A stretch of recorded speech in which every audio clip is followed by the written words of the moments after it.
Good evening to all of you. चलिए तो हम अपनी second class acid base and salt की जो सेकंड क्लास हम अपनी स्टार्ट करते हैं। लास्ट क्लास में हम पढ़ रहे थे डिग्री ऑफ डिसोसिएशन, अल्फा हम डिस्कस कर चुके थे और अल्फा के बारे में मैंने आपको बताया था कि जो स्ट्रॉन्ग एसिड होते हैं उनमें जो अल्फा की वैल्यू होती है वो हाई होती है, जो वीक एसिड होते हैं उनमें जो अल्फा की वैल्यू होती है वो लो होती है। ये कोई स्टैंडर्ड तो नहीं है बट फिर भी हम कह सकते हैं कि जिनमें अल्फा की वैल्यू 30% से लो होगी, 30% या 30% से लो होगी, उन्हें हम वीक एसिड कहते हैं, और जिनमें 30% से ज़्यादा होगी उन्हें हम स्ट्रॉन्ग एसिड कहते हैं। नॉर्मली हम जिन स्ट्रॉन्ग एसिड की बात करते हैं उनमें मोस्ट ऑफ द अल्फा की वैल्यू 100% के नियरली होती है। जैसे हम HNO3 की बात करें, H2SO4 की बात करें, ठीक है, या फिर आपके HCl, HClO4 इनकी बात करते हैं, तो इनमें जो अल्फा की वैल्यू होती है वो नियर अबाउट 100 होती है, 100 के 100 ही होती है, ठीक है। और जो वीक एसिड होते हैं जैसे हम लेते हैं CH3COOH एसिटिक एसिड, तो जो एसिटिक एसिड है उसमें जो अल्फा की वैल्यू होती है वो अप्रॉक्स 5% होती है, ठीक है। तो नियर अबाउट वैल्यूज जो है हमें 5 to 10% ही मिलती हैं वीक एसिड में, और स्ट्रॉन्ग एसिड में नियर अबाउट 100 मिलती है, ठीक है। तो यदि हम एग्जाम्पल की बात करें कि कौन कौन से एसिड वीक एसिड होंगे और कौन कौन से एसिड स्ट्रॉन्ग एसिड होंगे, तो मैं यहाँ कुछ आपको लिख देता हूँ। देखिए, जो आपका HClO4 है, इसके बाद जो आपका HI है, HBr, H2SO4, HNO3, HCl, ठीक है। तो ये जो एसिड्स मैंने यहाँ आपके लिखे हुए हैं, इन एसिड्स की जो अल्फा की वैल्यू है ये बहुत ज़्यादा होती है, ठीक है, नियर अबाउट 100 होती है, और ये सारे के सारे क्या हैं आपके स्ट्रॉन्ग एसिड हैं, ठीक है। ये स्ट्रॉन्ग एसिड है। इसके बाद जितने भी और एसिड आप इस्तेमाल करेंगे वो सारे के सारे वीक एसिड की कैटेगरी में आएंगे। मैं फिर से रिपीट कर रहा हूँ, यहाँ पर मैंने जो बनाए हुए हैं HClO4, HI, HBr, H2SO4, HNO3 और HCl, ठीक है, ये जितने बने हुए हैं ये सारे के सारे स्ट्रॉन्ग एसिड हैं। इसके अलावा जितने एसिड्स आप इस्तेमाल करते हैं उनमें से अधिकतर किस कैटेगरी में आते हैं, उनमें से अधिकतर जो है वो वीक एसिड की कैटेगरी में आते हैं, ठीक है। तो बहुत ज्यादा कंफ्यूजन की आवश्यकता नहीं है, आप केवल स्ट्रॉन्ग एसिड के नेम्स को याद रख लीजिए, वीक एसिड के नेम्स आपको ऑटोमेटिकली लर्न हो जाएंगे।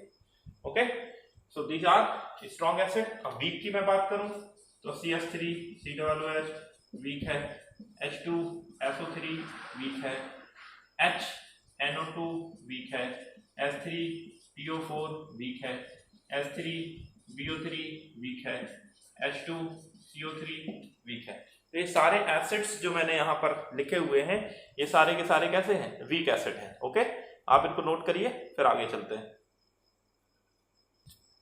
चलिए अगले तरीके से हम क्लासिफिकेशन देखते हैं, जो हमने पिछला देखा था on the basis of strength, जिसमें हमने पढ़ा था स्ट्रॉन्ग एसिड और वीक एसिड।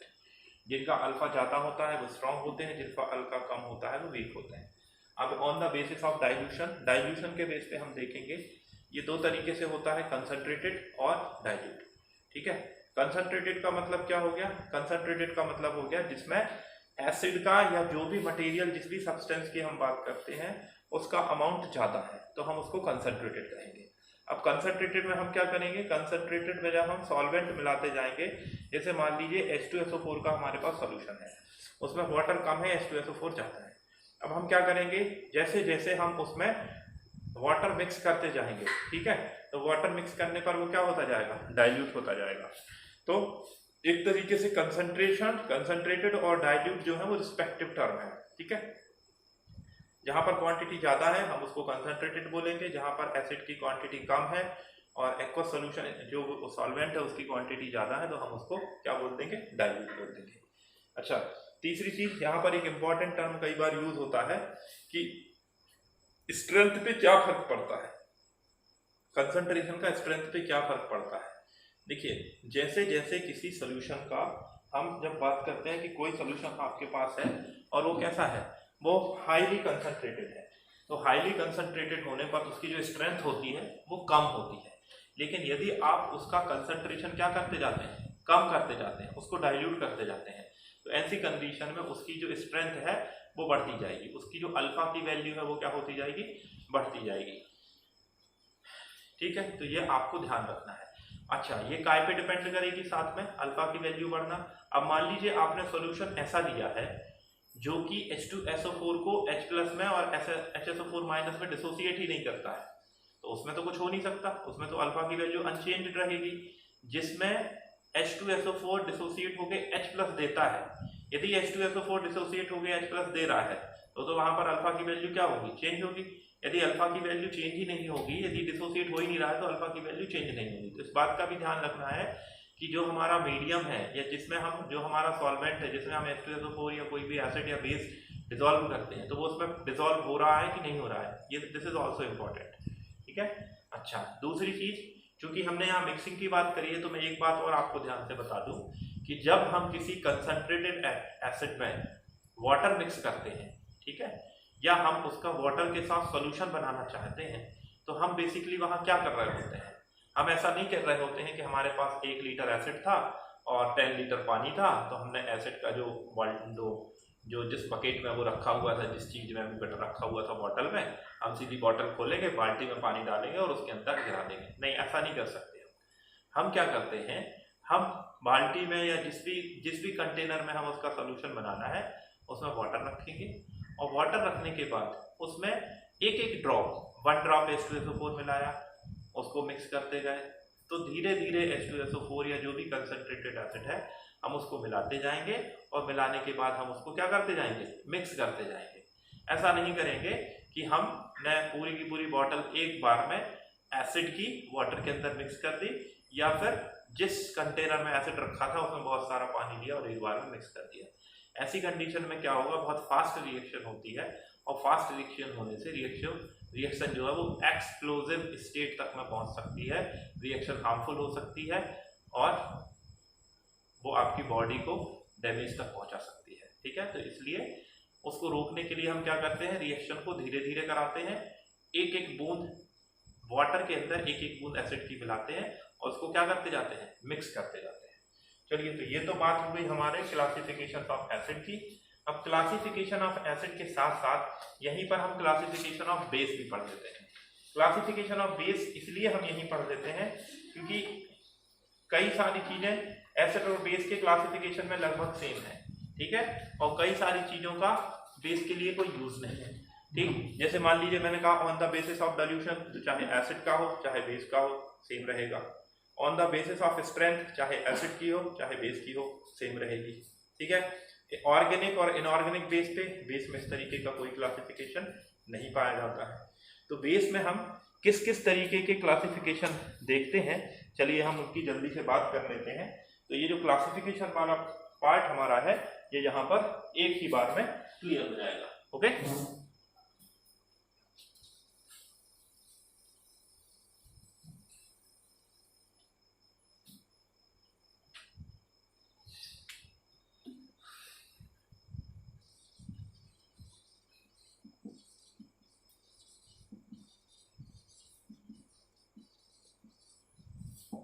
ठीक है।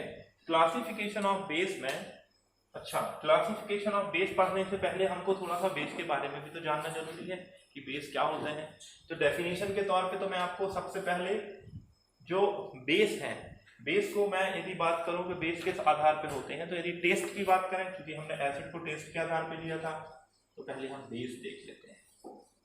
बेस जो होते हैं वो कैसे टेस्ट होते हैं, बिटर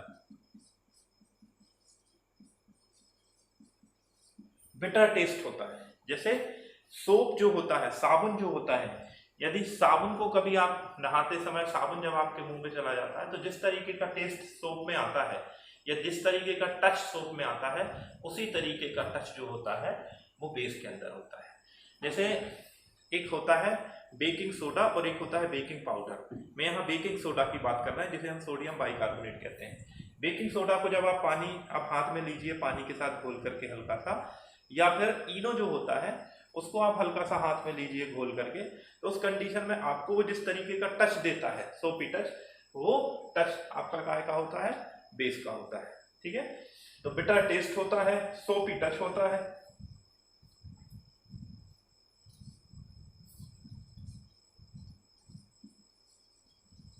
ये सोपी टच होता है। इसके बाद गिव्स और प्रोड्यूस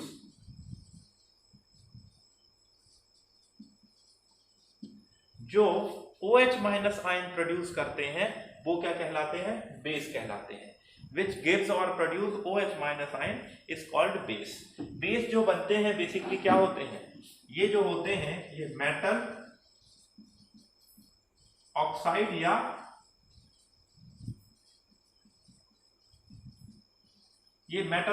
या मेटल हाइड्रोक्साइड के थ्रू बनते हैं।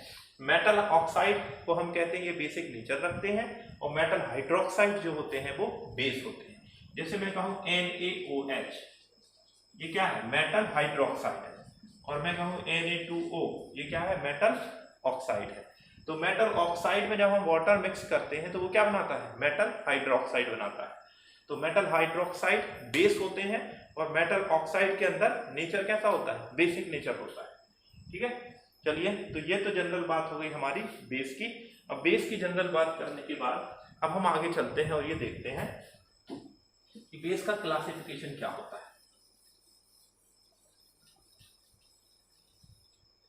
ठीक है, तो क्लासिफिकेशन की यदि मैं बात करूं तो सबसे पहले हम एक कैटेगरी बनाते हैं बेस और दूसरी कैटेगरी बनाते हैं एल्कलीज। ठीक है, बेस और एल्कलीज। अब बेस और एल्कलीज में क्या डिफरेंट होता है? तो देखिए, ये मैंने एक सर्किल बनाया और इसके अंदर मैंने एक और सबसेट बना दिया। तो ये जो पूरा मेरा सेट है ये क्या है? बेस है। और इस सेट के अंदर जो छोटा सबसेट है वो एल्कली है। इसका मतलब क्या हुआ? All alkalies are base but all base are not alkalies. और alkalies are base, all alkalies are base but all base are not alkalies. Basically जितने भी बेस होते हैं उनमें से कुछ बेस ऐसे होते हैं, एल्कलीज की बात करें, which dissolve in water and gives OH minus ion. जो वाटर में डिसॉल्व हो और डिसॉल्व होकर के OH माइनस आयंस देते हैं उनको हम क्या बोलते हैं? एल्कलीज बोलते हैं। which dissolve in water and gives OH minus ion is called base, is called alkalis, or which gives OH minus ion any reaction, any solvent। जो कि क्या होते हैं? बेस वो सब्सटेंस होते हैं जो किसी भी सॉल्वेंट के अंदर किसी भी रिएक्शन में जब क्या करते हैं? OH माइनस आयन गिव्स करते हैं या प्रोड्यूस करते हैं, दोनों ही चीजें हैं। गिव्स करते हैं या प्रोड्यूस करते हैं वो कहलाते हैं बेस। जबकि एल्कलीज क्या होते हैं? ये केवल वाटर में डिसॉल्व होकर के OH माइनस आयन गिव्स मतलब देते हैं। ठीक, तो यदि मैं एल्कलीज की बात करूं तो केवल गिने चुने ही सब्सटेंस हैं। KOH है, NaOH है, NH4OH है। ठीक है, ये आपके मेनली जो एल्कलीज है ये है। बाकी सारे के सारे सब्सटेंस जो होते हैं वो क्या होते हैं? आपके बेस होते हैं। ठीक है, तो मेनली आपको जब एल्कलीज की बात आती है तो KOH, NaOH और अमोनियम हाइड्रोक्साइड, ये तीन ऐसे सब्सटेंस हैं जो एल्कलीज की श्रेणी में आते हैं, एल्कलीज की कैटेगरी में आते हैं। अदरवाइज जो अदर जो बेस होते हैं वो क्या होते हैं? वो बेस की कैटेगरी में आते हैं। मतलब वो क्या होंगे? वो वाटर के साथ डिसॉल्व नहीं होंगे और या फिर यदि डिसॉल्व हो भी रहे होंगे तो OH माइनस आयन नहीं दे रहे होंगे। ठीक है, तो जैसे मैं बात करूं एल्यूमिनियम हाइड्रोक्साइड, ये क्या है? बेस है। यदि मैं बात करूं, कभी कभी एक चीज और है, कैल्शियम हाइड्रोक्साइड को इसमें रख लिया जाता है but most of the books इसको प्रेफर नहीं करती हैं। तीन को ही एल्कलीज की कैटेगरी में रखा है तो आप तीन को ही रखिए। यहाँ पर जैसे हम बात करें मैग्नीशियम हाइड्रोक्साइड की, तो ये आपका क्या है? ये आपका बेस है। FeOH2, ferrous hydroxide. ठीक है, फिर वही बात, फेरस और फेरिक, जहां पर कम जहां पर ज्यादा। ठीक है, तो ये क्या है? फेरस हाइड्रोक्साइड और FeOH होल थ्राइस होगा फेरिक हाइड्रोक्साइड। ठीक है, तो ये बेस और एल्कलीज का डिफरेंस है। एक चीज और यहाँ पर ध्यान रखिए, जैसे मैंने कहा Na2O, क्या Na2O एल्कली होगा? Na2O एल्कली नहीं होगा। Na2O को जब आप वाटर में डिसॉल्व करोगे तो ये वाटर से रिएक्ट करके बनाता है NaOH। तो NaOH रिएक्ट करने के बाद बना है, तो NaOH तो एल्कली होगा क्योंकि ये क्या करेगा, OH माइनस आयन देगा, ठीक है, केवल डिसॉल्व होने पर। सोडियम हाइड्रोक्साइड एल्कली नहीं होगा। सोडियम हाइड्रोक्साइड में क्या हो रहा है, वो पहले केमिकल चेंज कर रहा है, और यदि केमिकल रिएक्शन होती है तो फिर बात हमारी एल्कली की डेफिनेशन से बाहर चली जाती है। तो ध्यान रखिएगा, जहां बिना केमिकल रिएक्शन के OH माइनस आयन मिल रहा है वहां पर एल्कली है, जहां पर केमिकल रिएक्शन के बाद मिल रहा है तो वो एल्कली नहीं माने जाएंगे। ठीक है, चलिए इसको क्लीन करते हैं।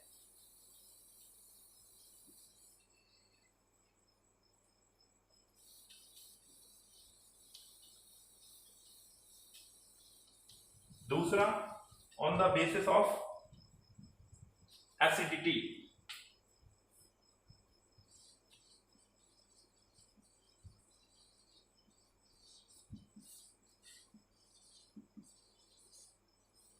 On the basis of acidity. ठीक है, तो हमने पढ़ा था बेस के लिए क्या होती है, एसिड के लिए क्या होती है, बेसिसिटी, और बेस के लिए क्या होती है, एसिडिटी। तो एसिडिटी की क्या डेफिनेशन होगी, number of OH minus ion given by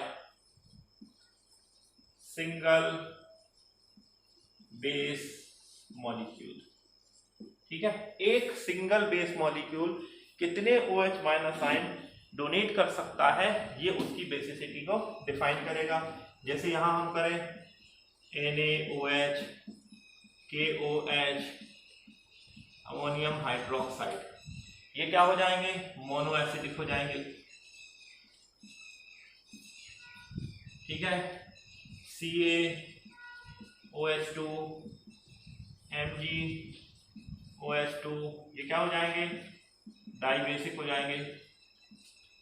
ठीक है, तो इस तरीके से AlOH whole thrice, FeOH whole thrice, ये क्या हो जाएंगे, आपके ट्राइबेसिक हो जाएंगे। इस तरीके से आपका ये बेस का क्लासिफिकेशन हो गया। अब यदि हम बात करें स्ट्रॉन्ग बेस की और वीक बेस की, कि वही अल्फा के बेस पे कि जिसका डिग्री ऑफ डिसोसिएशन ज्यादा होगा वो स्ट्रॉन्ग बेस होगा, जिसका डिग्री ऑफ डिसोसिएशन कम होगा वो वीक बेस होगा। तो स्ट्रॉन्ग बेस की कैटेगरी में आप मेनली 3 बेस लिख लीजिए जो स्ट्रॉन्ग बेस की कैटेगरी में आते हैं। एक तो हो गया आपका क्या, NaOH सोडियम हाइड्रोक्साइड, दूसरा हो गया KOH, तीसरा हो गया CSOH। ये हो गया ऑन द बेसिस ऑफ, क्या हो गया, on the basis of acidity. Acidity की डेफिनेशन क्या है वो मैंने आपको बता दी है। तो ये मोनो, ये डाई और ये ट्राई। ठीक है, mono acidic, di acidic, tri acidic. इस क्लासिफिकेशन को पढ़ने के बाद हमारा जो अगला क्लासिफिकेशन होगा वो कौन सा होगा, on the basis of strength. तो स्ट्रेंथ के आधार पे 2 तरीके के होंगे, स्ट्रॉन्ग बेस और वीक बेस।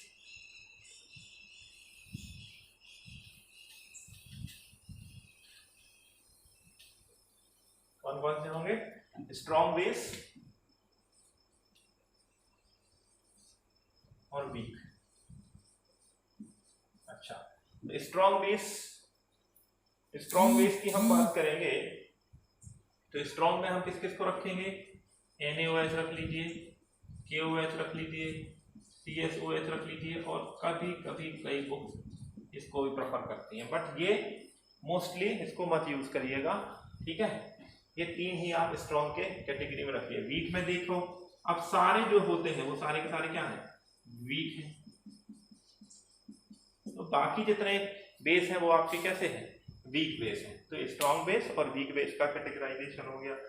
तो बेस में बस आपको यही कैटेगराइजेशन पढ़ने हैं, इसके अलावा बेस में और ज्यादा कैटेगराइजेशन आपको नहीं है।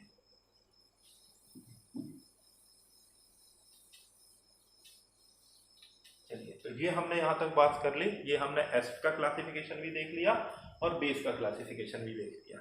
ठीक है, अब इनकी क्लासिफिकेशन देखने के बाद हम इनके नेक्स्ट पार्ट पे चलते हैं और इनकी जनरल केमिकल रिएक्शन देखते हैं। देखिए, केमिकल रिएक्शन के भी 2 पार्ट हैं। एक पार्ट में आपको उनकी जनरल केमिकल रिएक्शन है और दूसरे पार्ट में स्पेसिफिक केमिकल रिएक्शन है। जनरल केमिकल रिएक्शन से मेरा मतलब ये है कि जो नॉर्मली सारे एसिड्स दे रहे हैं या सारे एसिड्स की कंडीशन में जो आपको देखने को मिल रहा है तो वो जनरल है, ठीक है। स्पेसिफिक में मैं फिर एसिड वाइज चलूंगा, थोड़ा सा अलग अलग एसिड जैसे H2SO4 ले लिया, HNO3 ले लिया, HCl ले लिया, बेस में भी इस तरीके से कोई एक बेस चूज करके हम उसमें देख सकते हैं, ठीक है। तो अभी तो हम जनरल बात करते हैं केमिकल रिएक्शंस ऑफ एसिड।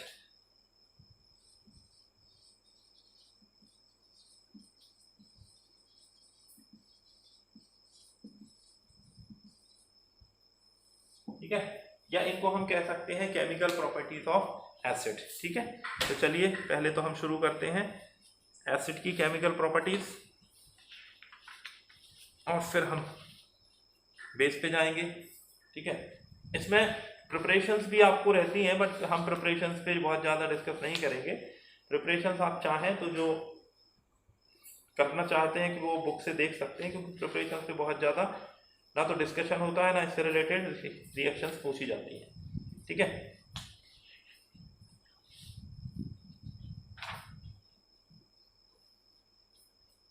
चलिए प्रॉपर्टीज की हम बात करें तो सबसे पहली प्रॉपर्टीज है जो एसिड होते हैं वो क्या करते हैं, गिव्स H+। हमेशा H+ डोनेट करने का उनका नेचर होता है, एक चीज होती है। और H+ डोनेट करने का जो नेचर होता है ये ऑन डाइल्यूशन होता है। जब आप एसिड को डाइल्यूट करोगे, कंसंट्रेटेड एसिड में H+ डोनेट करने का नेचर बहुत कम होता है। तो ये ध्यान रखिएगा, एसिड अपना एसिडिक नेचर केवल किस कंडीशन में दिखाएगा, जबकि आपने उसको वाटर के साथ मिक्स करके डाइल्यूट कर दिया है, ऐसी कंडीशन में भी वो अपना H+ गिव्स करने का नेचर दिखाता है, या किसी और मीडियम में वो H+ डोनेट करने का नेचर दिखाएगा। कंसंट्रेटेड एसिड H+ बहुत जल्दी डोनेट नहीं करेगा, क्योंकि डोनेट करने के लिए उसके अंदर उस तरीके का मीडियम तो चाहिए जो H+ को गेन कर सके, ठीक। दूसरी जो रिएक्शन होती है नॉर्मली उसको हम बोलते हैं न्यूट्रलाइजेशन रिएक्शन।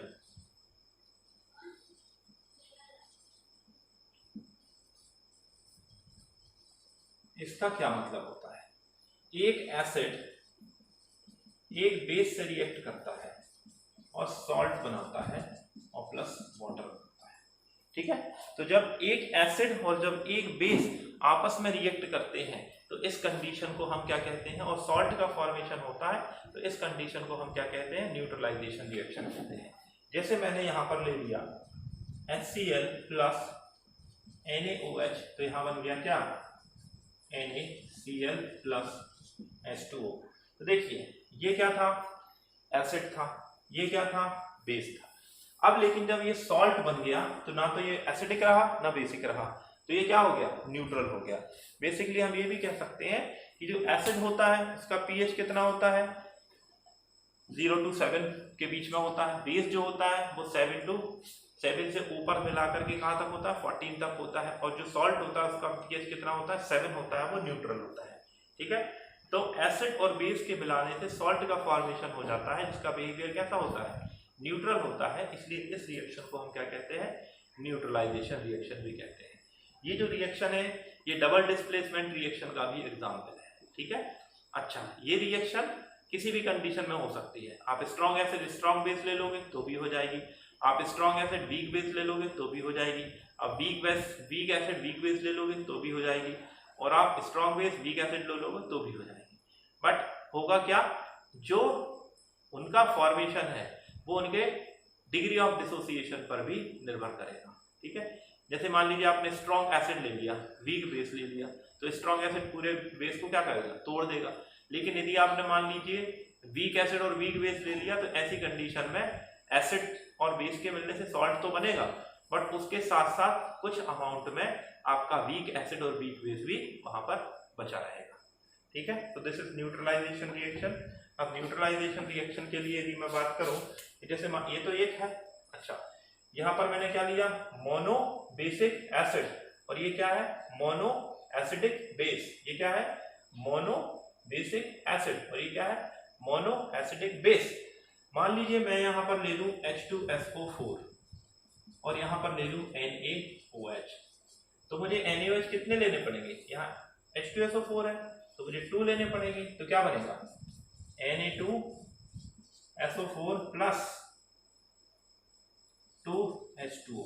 अब देखिए मैंने आपको बीच में बताया था कि बेसिसिटी की एक डेफिनेशन NaOH के हिसाब से भी देखी जाती है। H2SO4 के एक मॉलिक्यूल कितने NaOH मॉलिक्यूल जुड़ रहे हैं? 2 NaOH मॉलिक्यूल रिएक्ट कर रहे हैं। तो किसी एसिड से जितने NaOH मॉलिक्यूल रिएक्ट करते हैं वह भी उसकी बेसिसिटी को डिफाइन करता है। किसी एसिड मॉलिक्यूल से जितने बेस मॉलिक्यूल रिएक्ट करते हैं वह भी उसकी बेसिसिटी को डिफाइन करता है। ठीक है, इसी तरीके से हम कह सकते हैं कि किसी एक HCl मॉलिक्यूल से जितने सॉरी मैंने कुछ टर्मिनोलॉजी दी, दिक्कत हो गई, मैं फिर से रिपीट कर देता हूं कि किसी एक एसिड मॉलिक्यूल से जितने NaOH रिएक्ट करना है उसी तरीके से हम कह सकते हैं किसी एक बेस मॉलिक्यूल से जितने HCl रिएक्ट करते हैं वो उसकी क्या कहलाती है? एसिडिटी कहलाती है। इस डेफिनेशन में हमको ध्यान ये रखना है कि हमारा जो एसिड या बेस जो हम ले रहे हैं वो कैसा होना चाहिए। जैसे NaOH लिया है तो वो मोनो एसिडिक है और HCl लिया है तो मोनो बेसिक है, तभी आपका आंसर सही आएगा। तो ये मैंने यहाँ पर बात कर ली न्यूट्रलाइजेशन रिएक्शन की। न्यूट्रलाइजेशन रिएक्शन के बाद हम अगली प्रॉपर्टी पे चलते हैं और वो जो अगली प्रॉपर्टी है एसिड की, रिएक्शन विद डाइल्यूट एसिड।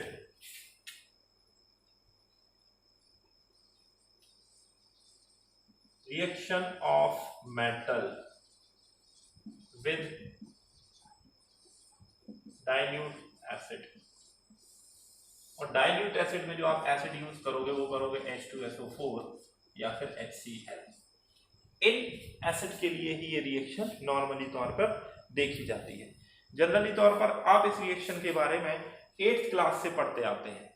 आप पढ़ते हैं कि लेबोरेटरी में हाइड्रोजन गैस कैसे बनाई जाती है, और उसके लिए आप क्या पढ़ते हो कि हम डाइल्यूट एसिड लेते हैं H2SO4 और उसमें क्या करते हैं, जिंक के हल्के हल्के ग्रेन्यूल्स, ठीक है, मिला देते हैं। और जिंक के ग्रेन्यूल मिलाने के बाद हम देखते हैं कि उस सॉल्यूशन में से कुछ बबल्स निकल रहे हैं, और वो जो बबल्स होते हैं वो हाइड्रोजन गैस के बबल्स होते हैं। चलिए तो इस रिएक्शन को जरा हम देखते हैं कि ये रिएक्शन है क्या। Reaction of metal with dilute acid. ठीक, इस रिएक्शन को समझने से पहले आपको एक काम करना होगा, आपको रिएक्टिविटी सीरीज ध्यान रखनी होगी। आपने पढ़ी होगी potassium, sodium, calcium, magnesium, aluminium, zinc, Fe, Sn, Pb, hydrogen, Cu, Hg, Ag, Au। ठीक है, ये क्या है? रिएक्टिविटी सीरीज है। जिनको मालूम है ठीक है, जिनको मालूम नहीं है तो इसको भैया रट लीजिए। ये रिएक्टिविटी सीरीज बताती है कि ये जो एलिमेंट है ये कैसी है, मोस्ट रिएक्टिव है, और ये जो एलिमेंट है ये कैसी है, लीस्ट रिएक्टिव है।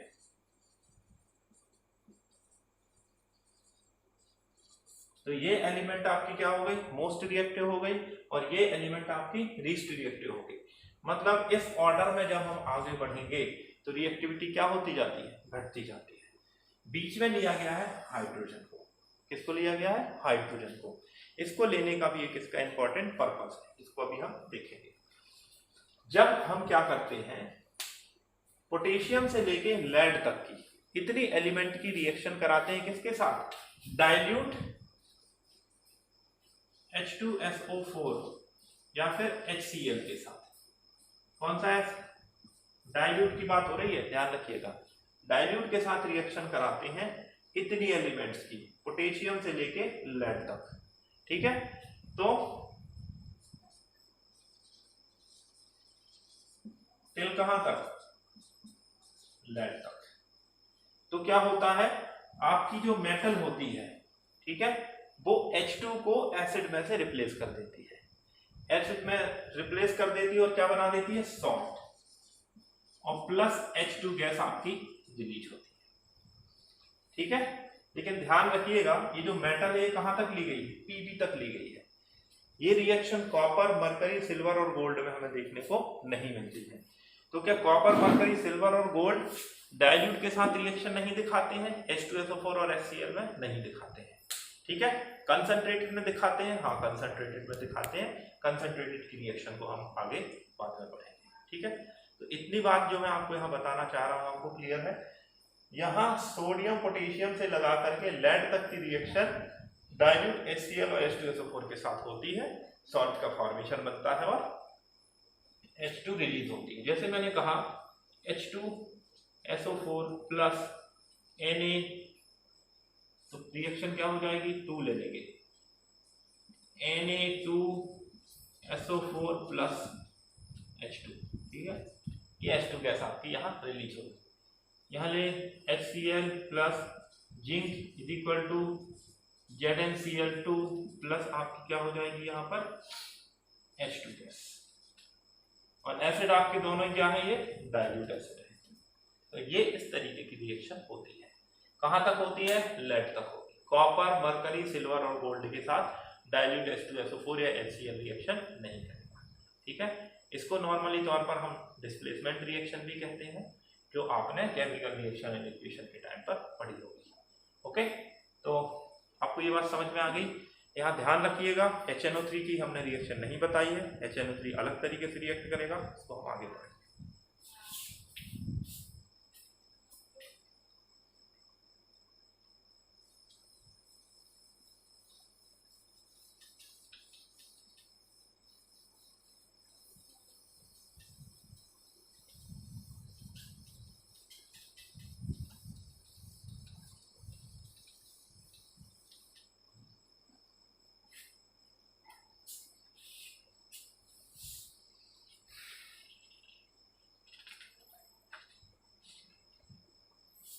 अब सॉल्ट के साथ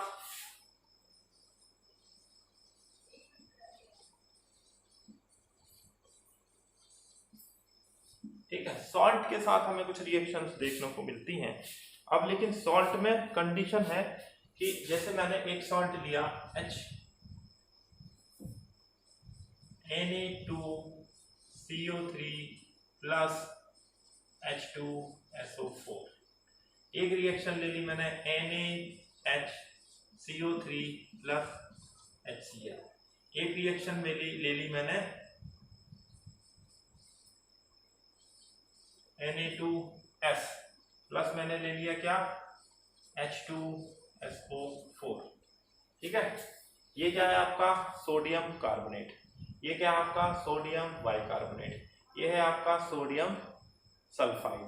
ठीक है, तो एक तरीके से जो वीक वाले सॉल्ट हैं, जब वो स्ट्रॉन्ग एसिड के साथ रिएक्शन करेंगे, जो वीक वाले सॉल्ट हैं, जो वीक, देखिए ये भी एसिड है और ये भी एसिड कॉर्नर है, ये भी एसिड कॉर्नर है, ये भी एसिड कॉर्नर है। जब ये एसिड कैसे होंगे, स्ट्रॉन्ग होंगे, और इनके जो यहाँ पर आपको दिख रहे हैं ये बेसिकली क्या है, सॉल्ट है। ध्यान से समझिएगा, ये क्या है, सॉल्ट है। सॉल्ट में क्या होता है, एक होता है मेटल कॉर्नर और एक होता है नॉन मेटल कॉर्नर। ये जो है ये क्या है, मेरा मेटल कॉर्नर है, और ये दूसरा वाला मेरा क्या है, नॉन मेटल कॉर्नर है। ठीक है, मेटल कॉर्नर यहाँ पर सोडियम है और नॉन मेटल कॉर्नर क्या है, CO3 है। अब जरा यदि हम इसका फॉर्मेशन देखें तो ये Na2CO3, ये जो क्या है, ये सॉल्ट है। अच्छा, ये सॉल्ट बना किस चीज से होगा, ये बना होगा कभी NaOH से और H2CO3 से, इनसे मिलकर ये बना होगा। ठीक है, ये क्या है, NaOH है और ये H2CO3 है। ये आपका क्या है, स्ट्रॉन्ग बेस है, और ये क्या है, वीक एसिड है। तो जब ये बना है तो हम इसको सॉल्ट बोलते हैं, और इसको कैसा सॉल्ट बोलते हैं, बेसिक सॉल्ट बोलते हैं, क्योंकि इसमें जो बेस है वो स्ट्रॉन्ग है, तो हम इसको क्या बोलते हैं, बेसिक सॉल्ट बोलते हैं। इसमें जो एसिड कॉर्नर है आपका, ये कैसा है, वीक है।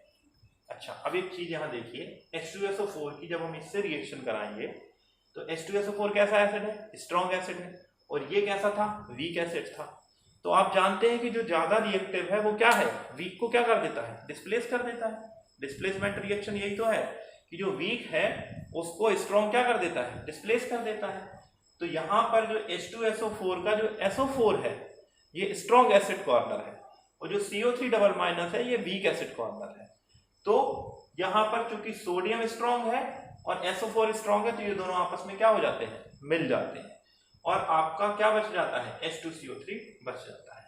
क्लियर हुआ बात समझ में? फिर से रिपीट कर देता हूं, स्ट्रॉन्ग के साथ रिएक्ट करने में ज्यादा स्टेबल होता है ऐसी कंडीशन में जब H2SO4 के पास कोई ऑप्शन नहीं था। आप कहोगे सर SO4 जुड़ा क्यों हाइड्रोजन के साथ? जब SO4 डबल माइनस के पास कोई ऑप्शन नहीं था तो वो H2SO4 के फॉर्म में था, लेकिन बाद में जाकर के क्या हुआ, बाद में ये हुआ कि जब SO4 को जैसे ही सोडियम मिलेगा तो वो क्या करेगा, SO4 डबल माइनस सोडियम के साथ अटैच हो जाएगा। ठीक है, तो वही हम रिएक्शन यहाँ पर, इसका जो बेसिक फंडा है वो यही है, रिएक्शन इसी तरीके से होगी, स्ट्रॉन्ग के साथ स्टेबल होगा। तो यहां बन जाएगा क्या, Na2SO4 और प्लस क्या बन जाएगा आपका H2CO3, जो कि क्या होता है, अनस्टेबल होता है, इसका कुछ अमाउंट ही बनता है, और बाकी ये H2O और CO2 के तौर पर ही आपको प्रोडक्ट में देखते हैं। तो आप प्रोडक्ट क्या बनाओगे, Na2SO4 plus H2O plus CO2। अगली रिएक्शन में यदि हम बात करें तो यहां पर क्या बनेगा, आपका बन जाएगा NaCl प्लस बन जाएगा आपका H2O प्लस बन जाएगा आपका CO2। तो ये अगली रिएक्शन हो गई। इस रिएक्शन में हम बात करें तो बन जाएगा क्या, Na2SO4 प्लस H2S। तो इस तरीके से आपके जो सॉल्ट वाली रिएक्शंस हैं वो इस तरीके से होंगी। अच्छा, यदि कोई आप मान लीजिए स्ट्रॉन्ग एसिड और स्ट्रॉन्ग बेस का सॉल्ट ले लोगे और उसकी वीक एसिड से रिएक्शन कराओगे तो रिएक्शन नहीं होगी, ये ध्यान रखिएगा। स्ट्रॉन्ग एसिड और स्ट्रॉन्ग बेस के सॉल्ट की रिएक्शन वीक एसिड से होगी नहीं, ठीक है। लेकिन यदि वीक एसिड का या वीक बेस का कोई सॉल्ट है और स्ट्रॉन्ग एसिड या स्ट्रॉन्ग बेस लोगे तो रिएक्शन उसी ऑर्डर में हो सकती है, ठीक है। चलिए, तो ये कहानी हुई, ये आपने नोट कर लिया।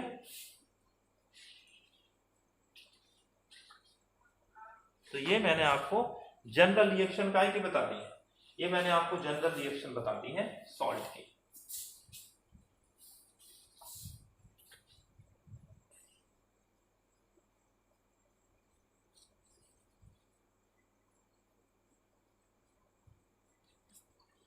चलिए, तो एसिड की रिएक्शंस को देखने के बाद, एसिड की जनरल रिएक्शन को देखने के बाद अब हम बेस की कुछ जनरल रिएक्शन की बात करते हैं।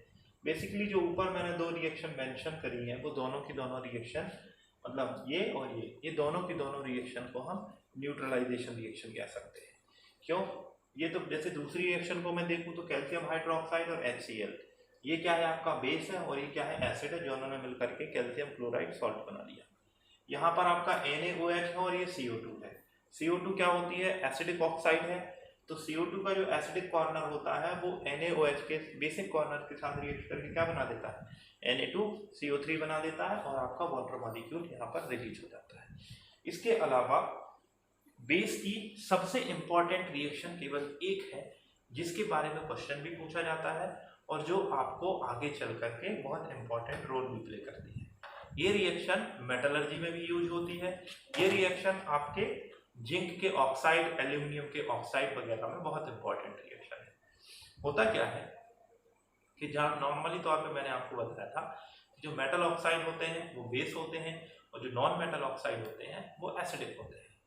अब इसके बीच में कुछ ऐसे मेटल ऑक्साइड भी होते हैं जो एम्फोटेरिक होते हैं। एम्फोटेरिक का मतलब होता है कि वो acidic as well as basic दोनों का काम करते हैं। जब आप उनको क्या करोगे, जैसे उनको एसिड के साथ यूज करोगे तो वो बेस जैसा ट्रीट करेंगे। जैसे मेरे पास है जिंक हाइड्रोक्साइड या जिंक ऑक्साइड, यदि मैं इसको किसी स्ट्रॉन्ग एसिड के साथ ले जाऊं, मान लीजिए H2SO4 के साथ ले गया, तो ये क्या करेगा, जिंक हाइड्रोक्साइड बेस का काम करेगा, H2SO4 एसिड का काम करेगा। लेकिन ठीक इससे अपोजिट में करो, कि यदि मैं किसी जिंक हाइड्रोक्साइड की बेस के साथ रिएक्शन कराऊं, अब यहां ध्यान से सुनिए, नॉर्मली तौर पर बेस जो होते हैं वो मेटल के साथ रिएक्ट नहीं करते हैं। नॉर्मली तौर पर जो बेस होते हैं वो मेटल ऑक्साइड और मेटल हाइड्रोक्साइड से रिएक्शन नहीं दिखाते हैं। क्यों दिखाएंगे?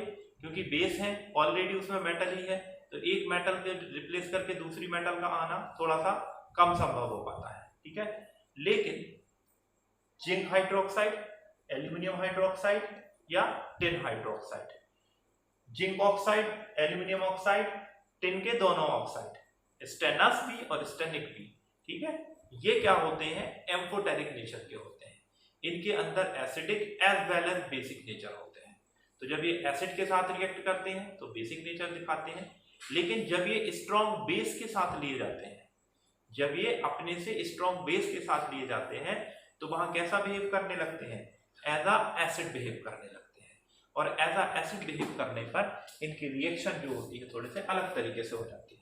जैसे मैं यहाँ पर लूँ इनकी रिएक्शन, मैंने ले लिया यहाँ पर NaOH प्लस ZnOH होल 12, ये मैंने यहाँ पर ले लिया। तो अब इनका जो प्रोडक्ट बनेगा वो बनेगा Na2ZnO2, ठीक है। या फिर यदि वाटर सॉल्युबल है, ठीक है, तो ये बनेगा Na2ZnOH होल 4। इसको हम बोलते हैं सोडियम जिंकेट या सोडियम मेटाजिंकेट, सोडियम जिंकेट या सोडियम मेटाजिंकेट।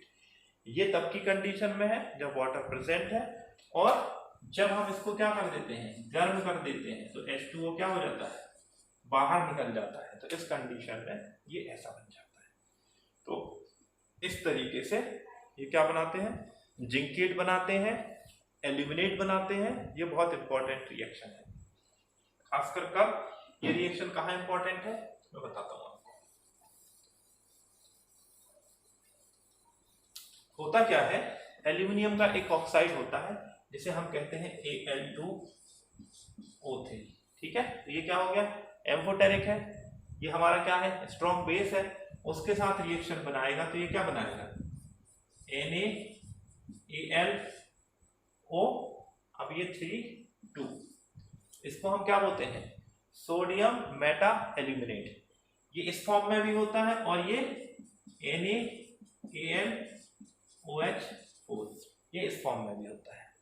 फिर वही बात है, जब हम इसको क्या कर देते हैं? गर्म कर देते हैं, तो क्या हो जाता है? H2O इसमें से बाहर निकलता है।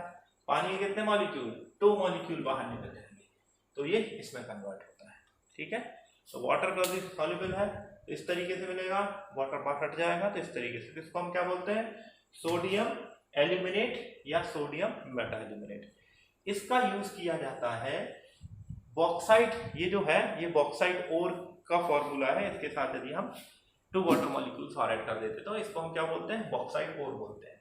तो बॉक्साइट ओर में से इंप्योरिटीज को हटाने के लिए एक मेथड होती है जिसे हम क्या बोलते हैं? Bears process. क्या बोलते हैं? बेयर्स प्रोसेस, जिसे आप मेटलर्जी में पढ़ोगे।